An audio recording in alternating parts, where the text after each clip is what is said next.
Hello everyone, আসসালামু আলাইকুম। Welcome to MK cooking house. কেমন আছো সবাই? আশা করি সবাই ভীষণ ভালো আছো, আমিও ভালো আছি। আজ আমি তোমাদের সাথে শেয়ার করব ভীষণ মজার একটা স্ন্যাক্স আইটেম। এটা হচ্ছে কাঁঠালের বিচির কাটলেট বা কাবাব। তো চলো দেখে নিই এটা তৈরি করতে কি কি লাগছে।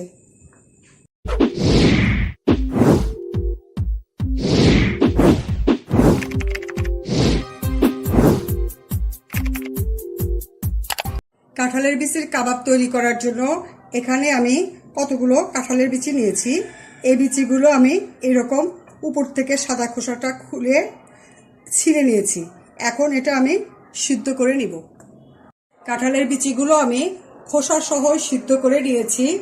খোসাগুলো আমি ফেলিনি, যদিও এখনও এই খোসাগুলো এরকম টান দিলে খুলে যাবে, কিন্তু আমি খোসাগুলো ফেলবো না। এই খোসা সহই আমি এটা দিয়ে কাবাব তৈরি করব।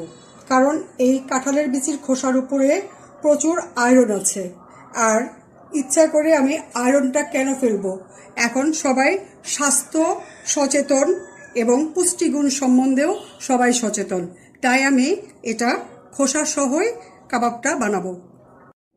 এখন আমি এরকম একটা কাঠের গুঁড়ি দিয়ে এই বিচিগুলো গলে নিব। এটা তোমরা কাচের গ্লাসের তলা দিয়েও করা যায়, কিংবা স্টিলের গ্লাসের তলা দিয়েও করা যায়, অথবা শিলপাটাতে বা ব্লেন্ডারে এটা বেটে নেওয়া যায়। এইভাবে আমি সবগুলো বিচিগুলো সুন্দরভাবে গলিয়ে নিব। এই যে আমি কাঁঠালের বিচিগুলো খুব সুন্দরভাবে একদম পালিশ করে এটা ম্যাশ করে নিয়েছি। এখন এটার মধ্যে আমি বিভিন্ন ধরনের মশলা অ্যাড করব। প্রথমেই আমি এটার মধ্যে দিয়ে নিচ্ছি 1 টেবিল চামচ চিলি ফ্লেক্স, তারপরে দিয়ে দিচ্ছি 1/3 কাপ পেঁয়াজের বেরেস্তা, তারপরে দিয়ে দিচ্ছি 1/4 কাপ কাঁচা পেঁয়াজ কুচি, তারপরে দিয়ে দিচ্ছি 1 টেবিল চামচ ধনে পাতা কুচি, এরপরে দিচ্ছি টেস্টিং সল্ট হাফ চা চামচ, দিচ্ছি 1 চা চামচ আদা বাটা, 1 চা চামচ রসুন বাটা। এখন আমি দিচ্ছি এখানে হাফ টেবিল চামচ কাঁচামরিচ কুচি। এখানে আমি লাল এবং সবুজ কাঁচামরিচ কুচি করে নিয়েছি। এই কাবাব বা কাটলেটটা আমি একটু ঝাল করে করব, সেজন্য ঝালের পরিমাণটা একটু বেশি দিলাম।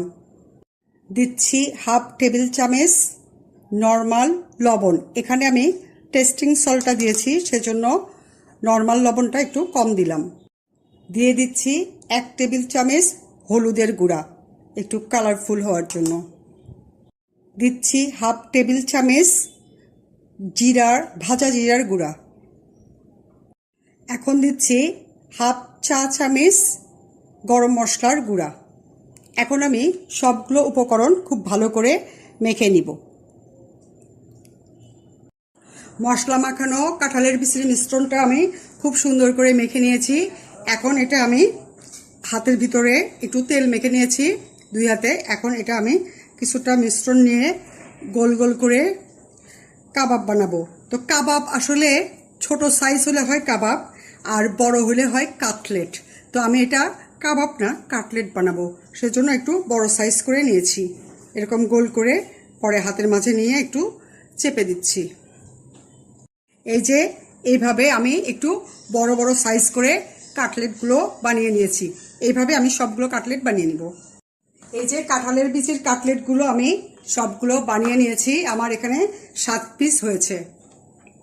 কাটলেটগুলো ভাজার জন্য প্রথমে আমাকে এটা কোট করে নিতে হবে, সেজন্য আমি এখানে নিয়েছি একটা মিডিয়াম সাইজের ডিম, আর এটার মধ্যে আমি দিচ্ছি 2 চিমটির মতো লবণ।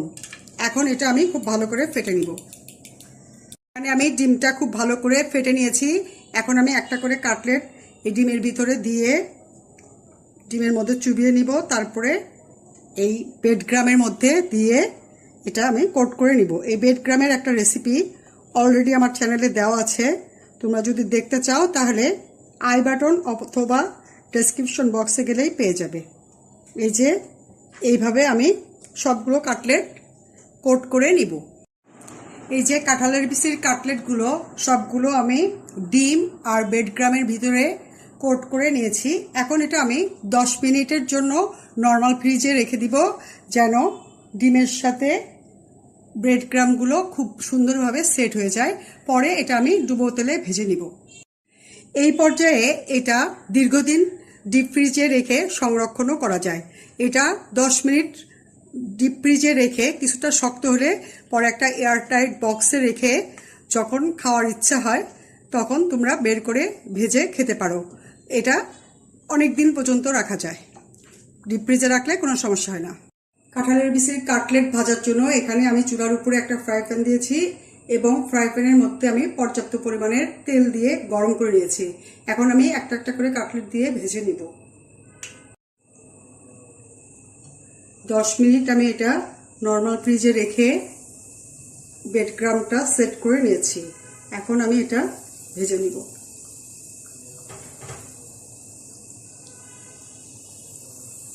কাটলেটগুলো আমি মিডিয়াম লো হিটে অনেকক্ষণ ধরে ভেজে নিব, তাহলে উপরের থেকে ক্রিস্পি হবে আর ভিতরে কিছুটা নরম থাকবে। আর যদি আমি জুড়ে জাল দেই তাহলে একদম পুড়ে যাবে, উপর থেকে ভিতরে কাঁচাই থাকবে। সেজন্য আমি মিডিয়াম লো হিটে এটা ভেজে নিব।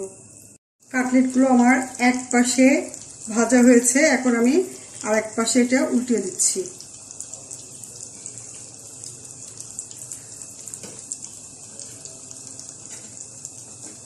এইভাবে আমি দুই পাশে উল্টে পাল্টে গোল্ডেন ব্রাউন করে এটা ভেজে নিব।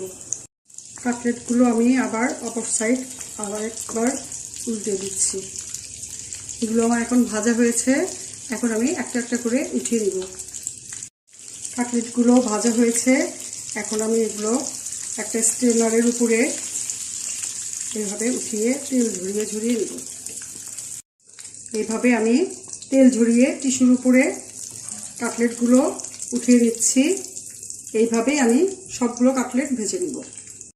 এই যে বন্ধুরা, তৈরি হয়ে গেল ভীষণ মজার ক্রিস্পি স্ন্যাক্স আইটেম কাঁঠালের বিচির কাটলেট।